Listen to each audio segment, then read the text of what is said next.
Welcome to AskPsychSessions, where we ask some of the best teachers in psychology questions from you, our audience.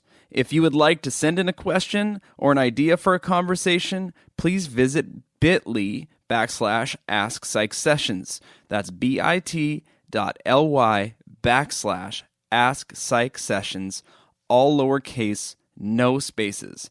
And here's our next question. This question comes from our friend Rob McIntyre on Twitter, and his question is, when do you do checks for understanding, like retrieval practice?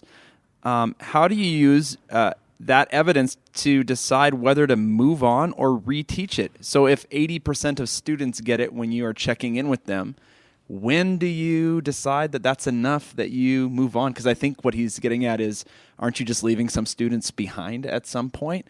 Anybody want to tackle that? Brooke, Jason, Nolan? I think that's a great question, and it is a hard point because you have to have, at some point, you've got to move on. And I teach really large sections, so mine, like I've got 330 students. We use clickers to do retrieval practice throughout the whole class. I'm often focusing on topics that I already know they struggled with. So what's nice for me is I have comparison data. So I'll throw a question up that I know that they answered on an online quiz, and 45% of my students got it wrong the first time. So what I'm looking for is improvement on that, and defining improvement by at least 10 to 15% more, getting it correct the next time. So I like having that pre-data to compare, like, are we getting better? Now, sometimes it gets worse. Like, honestly, I can make things worse in my class without trying.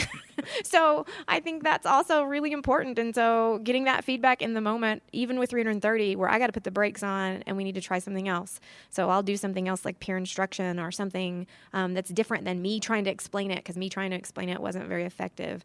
I don't think there's a magic number. But I do think there is at some point a time in which you have to move on. But I think also telling those students who are still struggling what options they have to help them figure this out at that point. If you're leaving 10, 15, 20% of the class still lost on that, giving them some hints about where they could go for that information, who they could talk to, how they could get it outside of class would be helpful.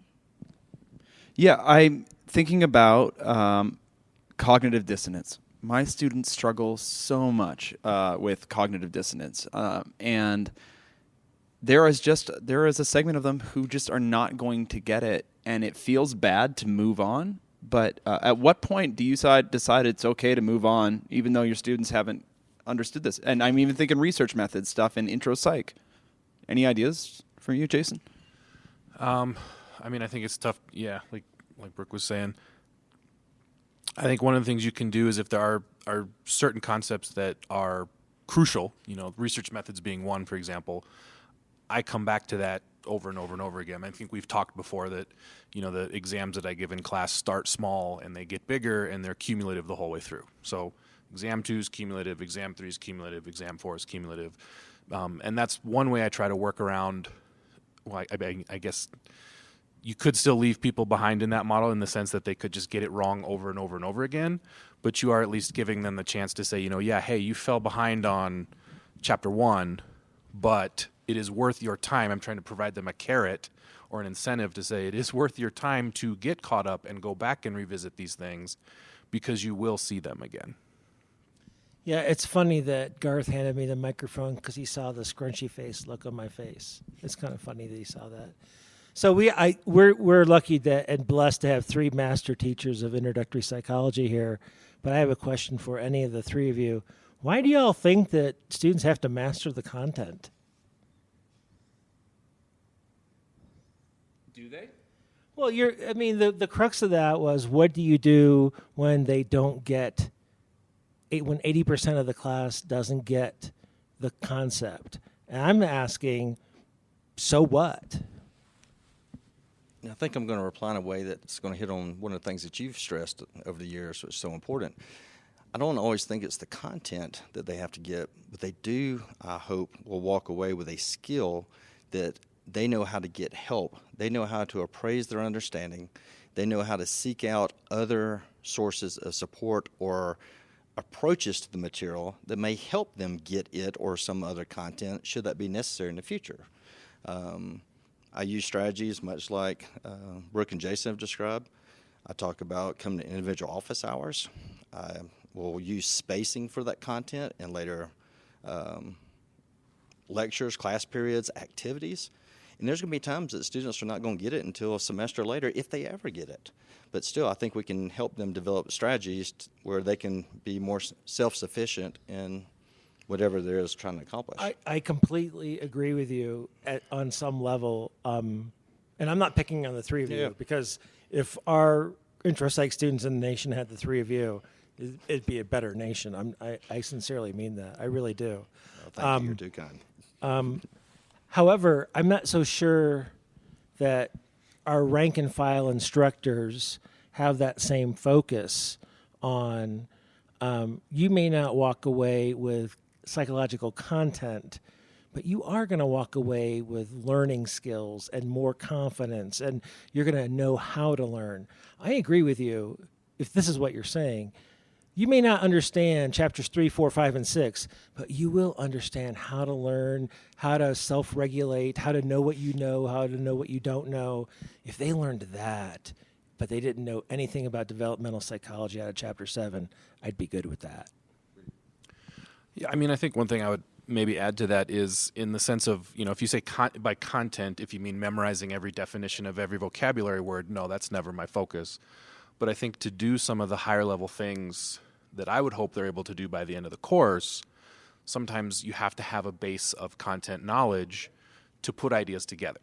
So, as an example, I hammer the concept of operational definitions in research methods, and it comes back over and over and over again.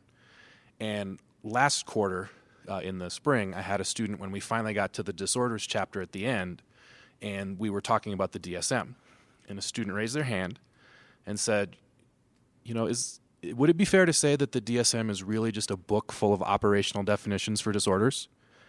And that is what I'm trying to get to, in the sense of, like, they came to that connection on their own. I never said that. But had I just been back in chapter 1, like, oh, okay, operational definitions like cognitive dissonance or whatever is a hard concept. They didn't get it. We're going to move on. They would have never been able to make those kind of higher level thinking connections. I just want to say one more thing about this, because I have been wondering recently about looking over the sea of faces in my class. I have no idea what's going on in these students' lives. I don't know which ones are gunning for a 4.0 in my class and which ones are happy for a 2.5. And I'm guessing that they're all there because they want to pass the class, but some might be very happy with just passing the class. And so maybe in this question, there's an assumption made that you should get all your students to know what operational definition is or cognitive dissonance, but that might not be a student's goal either. And I don't know what we do with that information. I think that's hard for us to hear because we want students to learn. But am I onto something or not? Brooke, what do you think? Oh, I struggle with that all the time. We send out these individualized emails to our students based on their performance on exam 1. Super easy with exam 1. You got an A, way to go, awesome job. You got a B, you're great. I think you can get an A if you do this or this. You got a C. Like, they all think it came individually, but really I've sorted them according to their grade. It gets so complicated when we get to exam 2. I don't know now, based on exam 1 versus 2, like, is this a student who is, like, a C is actually a really good accomplishment for them? And what kind of feedback do I give to that person? Or I could have a really lazy C student who really needs me to say, hey, you need to kick it up a notch.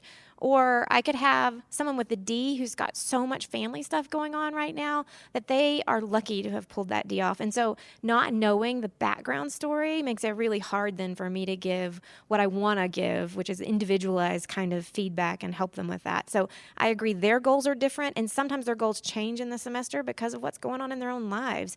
And I just want to make sure I'm not invalidating that for them with the feedback that I give them. Yeah, it's so good. I think we'll leave it there.